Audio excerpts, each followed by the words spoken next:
ওকে, তো আজকে আমরা কথা বলবো ডাব্লিউবিজে এর জন্য বেস্ট বুক নিয়ে। আমি কি লিখেছি? বেস্ট, গুড নয়, বেস্ট। তো সেই বইগুলোর মধ্যে যাওয়ার আগে আমি একটা কথা বলতে চাই।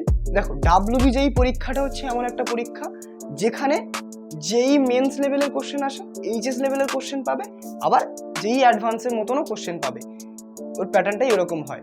খুব সহজ কোশ্চেন কিছু থাকে, খুব মিডিয়াম কোশ্চেন কিছু থাকে, আবার একদম কোয়াইট ইম্পসিবল কোশ্চেনও কিছু থাকে, যেগুলো আমাদের এই বয়সে সলভ করাটা অনেক ডিফিকাল্ট। তো সেই কোশ্চেনগুলো মিলিয়ে মিশিয়ে কিন্তু ডাব্লিউবিজেই পেপার সেট হয়। ডাব্লিউবিজের সব থেকে বেশি নম্বর আসে ডাব্লিউবিজেতে, সেটা হচ্ছে অঙ্ক থেকে। অঙ্কেতে প্রায় 50% নাম্বার থেকে, 100 নাম্বার থেকে অঙ্ক থেকে, আর পদার্থবিদ্যা আর রসায়ন থেকে 50-50 করে নম্বর থাকে। তো সেখানে তোমাদের ভালো একটা স্কোর করতে হবে, মোটামুটি 100+ নাম্বার পেতে হবে যদি ভালো কলেজ সিকিউর করতে চাও জেনারেল ক্যাটাগরির জন্য। না 80-90 পেলে, তোমরা যদি SC/ST থেকে বিলং করো তো 80-90 নম্বর পেলেও কিন্তু ভালো কলেজ পাওয়া যায়।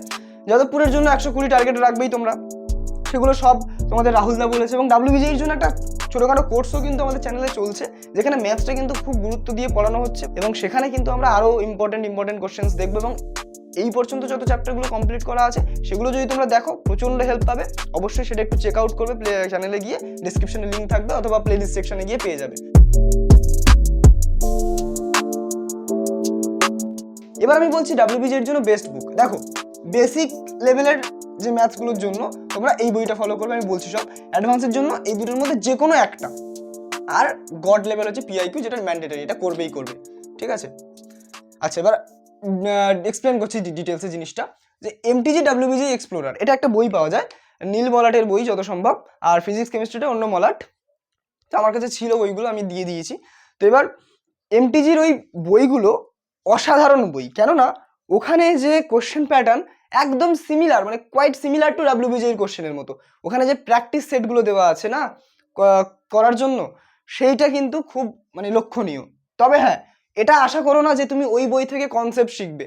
কনসেপ্ট শেখা কিন্তু ওই বই থেকে হবে না, ওখানে শুধুমাত্র কোশ্চেন প্র্যাকটিসের জন্য। এবং the best part about this book এটা হচ্ছে এই যে একটা নোটবুক টাইপের বানিয়ে দিয়েছে, যে প্রত্যেকটা চ্যাপ্টারের যে কি কনসেপ্টসগুলো, মানে যে মেন জায়গাগুলো, ফর্মুলাগুলো, সেগুলো কিন্তু ওখানে পাবে, লেখা আছে। তোমার যদি ওটা পড়া থাকে আগে ওই চ্যাপ্টারটা, তাহলে কিন্তু ওই জায়গা থেকে তোমরা ডিভিশন করতে পারো, তোমাদের আলাদা করে আর শর্ট নোট বানাতে লাগবে না। তো এই বইটা হচ্ছে মানে এই বইয়ের এই গুণটা কিন্তু খুব ভালো। এবং কোশ্চেন্সগুলো বেসিক লেভেলের ভালো কোশ্চেন্স, খারাপ নয়, কিন্তু প্র্যাকটিস করতে পারবে। তো এটা দিয়ে তোমরা শুরু করতে পারো, যারা ডাব্লিউবিজে শুরু করতে চাইছো। দেখো, এটা যে বছরে দেখো না কেন, 2025, 2026, যে বছর তুমি এই ভিডিওটা দেখছো, স্টিল এটা একটা রেলিভেন্ট ভিডিও, এবং বইগুলো রেলিভেন্ট। তো এমটিজির বইটা কিন্তু বেসিক লেভেলের জন্য খুব ভালো বই। আর একটা আছে সেঙ্গেজের একটা বই পাওয়া যায়, আরিহান্টের বই পাওয়া যায়। আরিহান্টের বইটা আমি নিজে করেছি, সেঙ্গেজটা আমি নিজে করিনি, বাট আমার কাছে ছিল না, বাট আমি কোয়াইট পরিচিত এই বইটার সাথে। কিন্তু এই বইটার সাথে আরো ভালো পরিচিত, এটা আমার কাছে ছিল, আমি নিয়ে এসেছিলাম বাড়িতে, কারোর একজনের থেকে ভুলে গেছি। এবার এবার কি হচ্ছে ব্যাপারটা, এখানে যা অঙ্ক আছে এখানেও সেরকম লেভেলেরই অঙ্ক আছে, মানে লেভেলটা একই থাকবে, ঠিক আছে? এই অঙ্কগুলো কিন্তু বেস্ট ফর যেই মেন্সের লেভেলের মতন অঙ্ক কিন্তু এখানে থাকে। এবং কিছু কিছু অঙ্ক থাকে যেগুলো অ্যাডভান্স লেভেল, তবে অ্যাডভান্সের জন্য এই বই দুটো আমি কোনোদিনই প্রেফার করবো না। যেই অ্যাডভান্সের জন্য অনেক ভালো ভালো বই আছে সেগুলো থাকবে, কিন্তু যেহেতু ডাব্লিউবিজেই, তাই আমি এই দুটো বই প্রেফার করছি, এবং অ্যাজ ওয়েল অ্যাজ যেই মেন্সের জন্য এই দুটো বই খুব ভালো। আচ্ছা, এই দুটো বইয়ের মধ্যে যে কোনো একটা যদি করো, যে কোনো একটা, এটাও করতে পারো এটাও করতে পারো, যে কোনো একটা যদি করো, তো আমার মনে হয় যে এই বেসিক লেভেলের পরে যদি একটা বই ধরো, তাহলে আরো জিনিসগুলো আরো ক্লিয়ার হতে থাকবে, ঠিক আছে? এবার তুমি মনে করো ডেরিভেটিভ চ্যাপ্টারটা করলে, ডেরিভেটিভ চ্যাপ্টারের বেসিক কোশ্চেনগুলো তুমি এখান থেকে করলে, তারপরে এলে এই বইটাতে এসে দেখলে একটু ভালো ভালো কিছু কোশ্চেন্স পেলে, সেগুলো করলে তোমাদের পুরো একদম ঝাক্কাস হয়ে যাবে দুটো। এবার দেখো, কেউ চাইলে শুধুমাত্র এই বইটাও কিনতে পারে, কেউ চাইলে শুধুমাত্র এই বইটাও কিনতে পারে, বা এটাও কিনতে পারে, যে কোনো একটা কিনলেই হবে। এবার যদি কেউ ভাবো যে না, আমি দুটো বই কিনবো, আমি একটু স্টুডিয়াস, আমি পড়বো, তাহলে দুটো বই কেনো। কেননা একটা প্রবাদ আছে, সেটা হচ্ছে এই যে 10টা বইকে একটু একটু পড়ার থেকে একটা বইকে 10 বার ভালো করে পড়া অনেক ভালো। এটা প্রত্যেকটা বিষয়ের ক্ষেত্রে অ্যাপ্লিকেবল। ওকে, এই দুটো বইয়ের পরে আসছে পিওয়াই কিউ। এটা কিন্তু খুব খুব গুরুত্বপূর্ণ, এবং পিওয়াই কিউ গুলোর জন্য একটা বেস্ট পার্ট হচ্ছে এটা, যদি তুমি এই বইটা কালেক্ট করো, এই বইটাতে না পুরো একদম পিওয়াই কিউ দেওয়া আছে। আরিহান্টের বইতে কিন্তু ডাব্লিউবিজে পিওয়াই কিউ সেইভাবে থাকে না, গুছানো থাকে না, ঠিক আছে? আমি যেটা দেখেছিলাম ছিল না, ঠিক আছে? তো এবার এই যে বইটা এখন হয়তো অ্যাড করলে করতে পারে, বাট স্টিল এই যে বইটা, এই বইয়ে কিন্তু পিওয়াই কিউ গুলো খুব খুব খুব গুছানো থাকে। কেমন ভাবে গুছানো থাকে? ধরো এরা মোটামুটি বেশ কিছু টেস্ট পেপার দিয়ে দিল, বেশ কিছু কোশ্চেন সেট দিয়ে দিল। তারপরে একটা সেকশন থাকে যেখানে কিন্তু ডাব্লিউবিজেই এবার চ্যাপ্টার ওয়াইজ, ধরো তুমি লিমিট চ্যাপ্টারটা পড়ছো, লিমিট চ্যাপ্টারে লাস্ট 5 বছরে কি 7 বছরে কতগুলো কোশ্চেন এসছে সেগুলো কিন্তু ওই চ্যাপ্টারের শেষেই দেওয়া থাকে, খুব সুন্দরভাবে গুছিয়ে দেওয়া থাকে পিওয়াইকিউগুলো। তো এই পিওয়াইকিউটা যদি গুছিয়ে করতে চাও তাহলে কিন্তু এমটিজির বইটাও তোমরা কালেক্ট করে নিতে পারো, এবং আলাদা করে এর পিওয়াইকিউর বইও পাওয়া যায়, সলভড পিওয়াইকিউর বইও পাওয়া যায়, সেটাও তোমরা নিতে পারো, নিয়ে পিওয়াইকিউগুলো করতে পারো। যদি কেউ মনে করো যে এটা করবো না, আমি এই দুটোর মধ্যে এই দুটো করতে পারছি না, শুধুমাত্র পিওয়াইকিউ যদি করো তাহলেও কিন্তু তার প্রিপারেশনে একটা বিশাল বড় বুস্ট আসবে, কেননা পিওয়াইকিউটা হচ্ছে গড। ওকে, তো এই হচ্ছে আমাদের গেল ডিসকাশন। আর এরপর আমি একটুখানি কথা বলতে চাই যে দেখো, ডাব্লিউবিজেই পরীক্ষা দাও, জেই মেন্স পরীক্ষা দাও, বা অ্যাডভান্স পরীক্ষা দাও, বা আইএসআই এর এন্ট্রান্স দাও, যাই পরীক্ষা দাও না কেন, তোমাদের কিন্তু এন্ট্রান্স পরীক্ষার আগে বেশ কিছু মক টেস্ট দিতে হবে, এবং মক টেস্ট না দিলে তোমরা বুঝতে পারবে না যে তোমরা কোথায় স্ট্যান্ড করছো।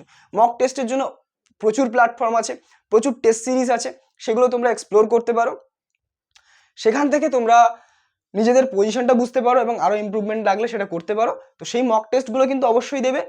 আর একটা জিনিস সেটা হচ্ছে এই যে এই বইগুলো তোমরা কালেক্ট করবে কোথা থেকে। দেখো, তোমাদের আশেপাশে বইয়ের দোকানে যদি অর্ডার দিয়ে আসো তো তোমরা দিয়ে আসবে, এবং এই যে বইগুলোর ছবি আমি দিয়ে দেবো ভিডিওতে, কিংবা আমি এই বইগুলোর লিঙ্ক ডিসক্রিপশনে দিয়ে দেবো, সেখান থেকে তোমরা একটু চেক আউট করে নেবে।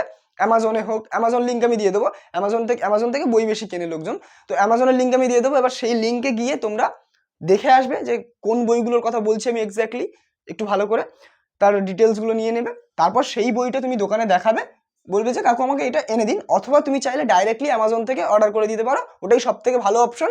কেননা ওই দোকানে যাব অর্ডার করবো, তার থেকে ভালো কথা অ্যামাজন থেকে আমি ডাইরেক্ট অর্ডার করে নেবো, তো বাড়ি এসে দিয়ে যাবে বই এটা। আর যদি কেউ মনে করে যে আমি কলকাতার কাছাকাছি বাড়ি, তাহলে তোমরা কলকাতায় কলেজ স্ট্রিটে চলে যাবে। কলেজ স্ট্রিটে গিয়ে দেখবে টেকনো বলে একটা দোকান আছে, ওখানে কিন্তু সব থেকে বেশি ডিসকাউন্ট দেয়। ভাই আমি কোনো প্রমোশন কিচ্ছু করছি না, আমার কলেজের পাশে ওই দোকানটা, আমার যাবতীয় যা বই লাগে আমি ওই দোকান থেকেই কিনি, এবং ভালো ভালো ডিসকাউন্ট পাওয়া যায়, সব থেকে কম মানে সব থেকে বেশি ডিসকাউন্ট পাওয়া যায় ওখানেই, গোটা কলেজ স্ট্রিটে। তো কলেজ স্ট্রিট থেকে ওখান থেকে নিয়ে নিতে পারো, টেকনো থেকে, তাহলে কমে হয়ে যাবে। আর তাহলে এইভাবে তোমরা এই দুটো বই অথবা একটা বই, যদি শুধু এই বইটাও কালেক্ট করো এখন বর্তমানে প্র্যাকটিসের জন্য, তাও ভালো চলবে। আর পারলে করতে পারো, নাও করতে পারো, অসুবিধা নেই। আর পিওয়াইকিউটাকে অবশ্যই করবে, আর এই তিনটের মধ্যে যে কোনো একটা বই নিয়ে নিলে তোমাদের আশা করি প্রিপারেশনটা খুব ভালো হবে। আর যারা বোর্ডসের প্রিপারেশন খুব ভালোভাবে নিয়েছো তাদের জন্য তো কোনো চাপই হবে না, জাস্ট বোর্ডসের মতনই, বোর্ডসের লেভেলে যা অঙ্ক থাকবে সেগুলো তো তোমাদের ঠোঁটস্থ হয়ে থাকবে, আর ইন্টারমিডিয়েট অঙ্ক একটু শিখে নেবে। দেখো 100তে পরীক্ষা হবে, তার মধ্যে যদি 50 বা 60ও তুলতে পারো অঙ্কেতে, আর বাকিগুলোতে যদি 30-40 করে তুলতে পারো, মানে 50-এ 20, ওই 50-এ 20, ব্যাস হয়ে গেল ফিজিক্স কেমিস্ট্রি থেকে, তাহলে হয়ে গেল তোমাদের একটা সিলেকশন পাক্কা, ঠিক আছে। কিন্তু আরও ভালো কলেজ যদি পেতে চাও, র্যাঙ্ক যদি ভালো আসতে, যাদবপুর যদি পেতে চাও 120 টার্গেট করো, একটু ভালো করে পড়ো, হয়ে যাবে, কোনো অসুবিধা নেই, খুব একটা চাপের নয়, ডাব্লিউবিজেই হয়ে যাবে। আর কোর্সটা অবশ্যই ফলো করো আমাদের, ওখানে মোটামুটি ভালোভাবে কিন্তু অঙ্কটা করানো হচ্ছে, এবং ফিজিক্সের ওয়ান শট বা রিভিশন লেকচার যদি দেওয়া যায় আমি তো দিয়ে দেবো, কোনো সমস্যা নেই। আর তোমরা প্রিপারেশন নিতে থাকো, আর কি, ভালো করে পরীক্ষা দাও। All the best for your WBJEE, crack করে এসো, টাটা।